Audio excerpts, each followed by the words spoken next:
All right, are you calling it the McGregor card? Are you calling it UFC 329? I don't know what you call it, but you have to call it what it is, a stacked card. Of course, we're getting into the main events. I'll give you my predictions, my overview of every fight, but don't sleep on the prelims of this fight. I think I said that in the last fight too, but it rang true. Listen, Robert Whittaker, he's fighting on the prelims. Gable Stevenson, I don't know if you know that name, but let me give you a little background on him. Dude's an Olympic wrestler, by the way. Wrestled in Tokyo, right, in the Olympics, won gold medal. Also played in the NFL for the Buffalo Bills in 2024. Dude's just a genetic freak.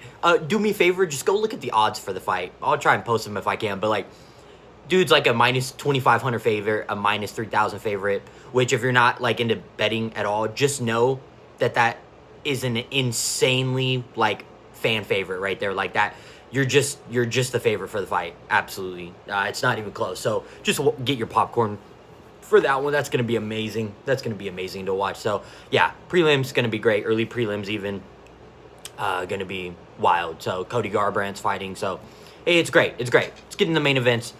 We got Bobby King Green versus Terrence McKinney. By the way, I'm pretty sure like every card that I've like talked about on the channel has had Bobby Green in it, King Green. So that just shows you what a vet, what a guy that is. Dude's fighting all the time. And Terrence McKinney, he starts fast. He's explosive. I also think that probably is going to be his downfall. I think King Green's going to probably be ready for it, and he'll probably stop him in the first round. That's pretty much what I've got. But don't be surprised if McKinney wins. He's really like I don't know if he's like the better fighter, but he's a little bit more technical. Probably has more ways to win, but I think him just starting fast, I think King Green's just going to be ready for it. So, yeah, King Green by round 1, probably TKO. So, I like it. Next, we got Brandon Royval and Kavanaugh. And I have in my notes right here. I've been, like, looking at my notes. Listen, Kavanaugh, he's entering his prime. He's 27. And I think Royval is, like, he's regressing. So, I think it's going to be a passing of the torch kind of fight. It'll probably go to the decision. But Kavanaugh, I think, will win that fight. He's, like I said, he's in the prime. He has amazing striking. And, his last fight against Brandon Moreno, he looked amazing. And Brandon Royval's last fight, he got knocked out. So, your boy watches tape, of course. Royval, I've noticed, just in these exchanges, back and forth, really any kind of exchange, just has a tendency to leave his chin open. And it's going to be his downfall. So I'll take Kavanaugh by decision. But yeah, don't be surprised for a TKO on that one. Next one, it's Corey Sandhagen and it's Mario Batista. I'm almost sure that's going to go to decision. Of course, Sandhagen could catch Batista or vice versa. But Sandhagen right now in this point, he's really a point fighter, kind of stays at range, keeping a distance, kind of, just pokes and jabs at you. He's just a point fighter. But Batista's looked good recently. He really has. But at the end of the day, I think Corey's he's fought better fighters, and he has the cleaner striking. So I'll take Corey Sandhagen by decision. Next, we got BSD, St. Denis, and Patty. And I don't know why BSD is such a... It's not like a heavy favorite, but like he's like a pretty considerable. It's not like close to 50-50. It's like 65 in BSD's direction. BSD could get takedowns. He could try and go that route. I just think it puts himself in submission threats for Patty. I just don't think there's really any competition on the feet. I've seen BSD go into like later rounds with Dustin Poirier and not look good. I've seen BSD get in exchanges with Dan Hooker. I just don't like what I see. I think Patty wins the fight. I really do. I think he could submit him. I think it could be ground and pound strikes. I'm really confident in Patty winning the fight. He's just got more ways to win. There's question marks with BSD. I think Patty's just fought better fighters. I don't know. I don't know. I don't know why BSD is such a heavy favorite. It could be because the dude literally fought in like the French militia or something like that. Like, dude's literally like a killer probably. But yeah, Patty's just better. Patty's better And I could see probably round 2, ground and pound strikes, or maybe rear naked choke probably. So yeah, I like Patty for that one. Always love seeing Patty fight and talking shit. So that's gonna be super fun. And then of course we got McGregor and Holloway. And I mean, if you're just not excited for Conor, then I don't know what to tell you.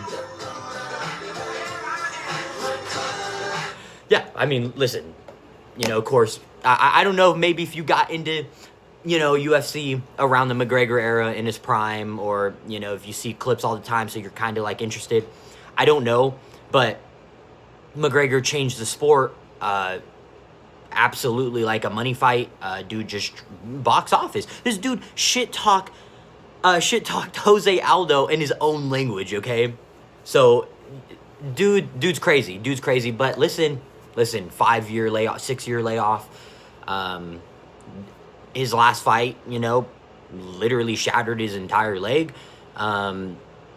He does look naturally, the fights at 170, looks naturally good at 170. Max has never fought at 170. That could pose a problem, but listen, if you think McGregor has any chance of winning, it's going to be in the first or second round. My only issue with that is Max doesn't really get stopped in early rounds like that. There's a reason why Max's gas tank is amazing. There's a reason why Max rarely ever gets knocked out. Yeah, I think Holloway's just gonna take this. I'm probably just gonna make a bet on just the fight being a finish in either direction. That's truly what I think. I think Holloway probably gets it done, probably round 4, but I could see round 3 or 5.